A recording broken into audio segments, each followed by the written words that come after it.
What's up, YouTube? It's Richard, founder of Short Term Rental University and Airbnb Superhost. Today's video is going to be helpful to you in deciding where to list your property by type, by platform, and where I think the most opportunity is for you to make the most money. So let me start off with this little caveat. I think short-term rentals work worldwide. It's a global phenomenon, and there's worldwide listings on Airbnb and VRBO and HomeAway and Booking.com and FlipKey and so on. So this works everywhere in the world. That said, I have primary experience as a host here domestically, and so like the rules of thumb that I'm going to talk about really are my personal experience here in the USA. I should say I've been a guest. I've stayed in many Airbnbs, and I use Airbnb almost exclusively when I travel internationally.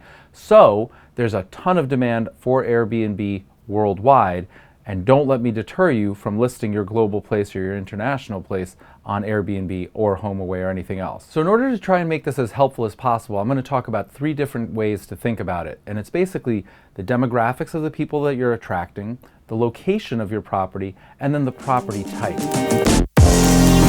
So let's start with the first one, locations. The most important thing in real estate, it's probably why you bought your home or your apartment or your condo. You want to be somewhere very specific, and you're trying to attract guests to your place. Now, in my own mind, Airbnb has always been an urban solution. It tends to be more popular in denser, more urban areas and the surrounding like suburbs around that.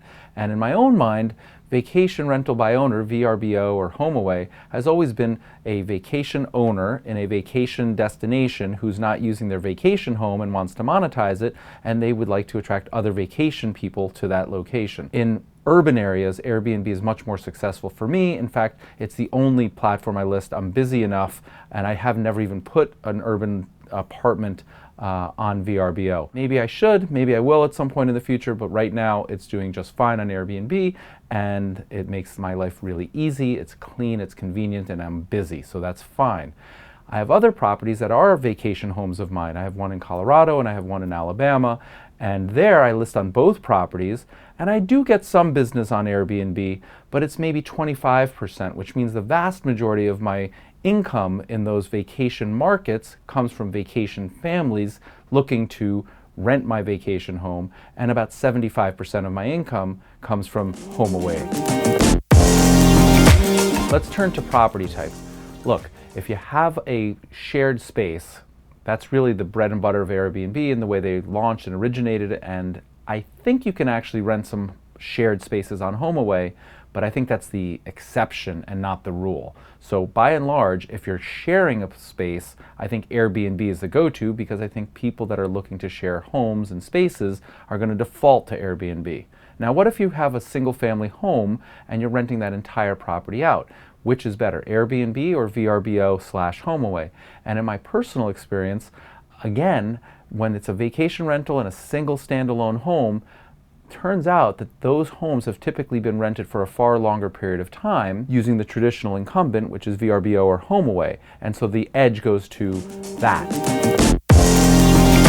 Finally, let's turn to demographic. Look, it should come as no surprise that an early stage disruptive innovative force like Airbnb is likely going to attract younger people. And so in my own mind, I think of millennials and more innovation and laptop road warriors and things like that, and or young families like I'd like to consider myself that are, you know, hip and cool and looking for new experiences. And so that's sort of what I think of Airbnb type guests. Not to suggest that HomeAway people don't include some of those trends and ideas, but I find the HomeAway guests tend to be perhaps a little bit older, a little bit more in a certain thinking about when they vacation and how they vacation. They've been vacationing as a family for a long period of time, and historically they've gone to, say, VRBO, and they're not looking for an alternate solution. Like, that's the default. It's worked for them really well. They probably vacation in the same place every single year for an extended period of time. And so again, I know it's a generality, but it seems like you've got 2 different camps. You've got the younger, more innovative people that are looking for new things, and then the more sort of set in their ways, happy, not looking for disruption, just want the exact same thing at the same price with, you know, relatively ease and success.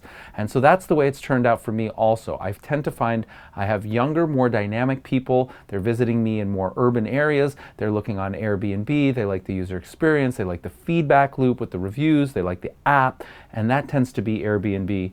And then in my vacation rental, single family home in vacation areas, it tends to be more established families that really like using the telephone, and there I have a caretaker that will actually speak to them and walk them through the check-in stages. And so it seems to be a little bit more of the older hospitality versus the newer app mindset, if that makes sense. That said, the times are definitely changing, and we see more and more people gravitating from the traditional methodology towards the newer, and so I literally see more action going from HomeAway towards Airbnb. I don't know if it's weekly, quarterly, annually, but the trend is clearly that Airbnb is taking a lot of that space. There's a lot more listings, there's a lot more activity, there's a lot more price competition, and so the disruptive force is being ever more disruptive.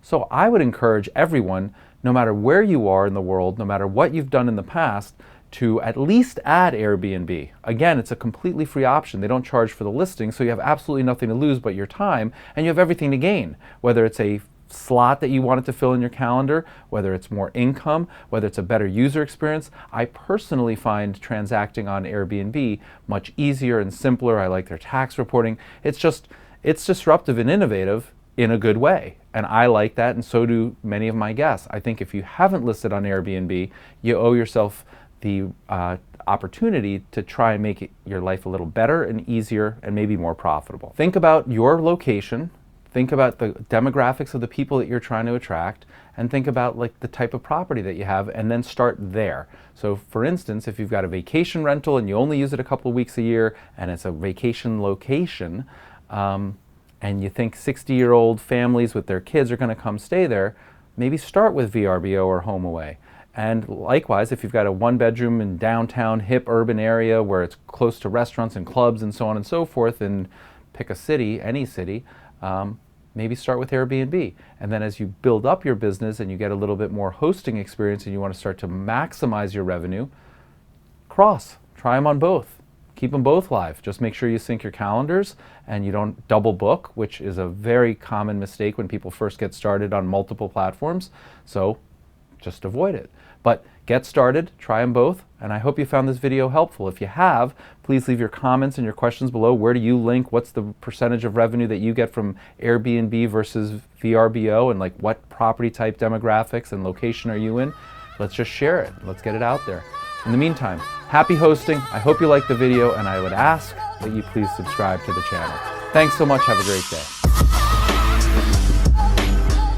Oh, and one more thing. If you haven't checked out our podcast, check out the links below. A lot of great content, expert advice, information. I think you're really going to like it. Thanks.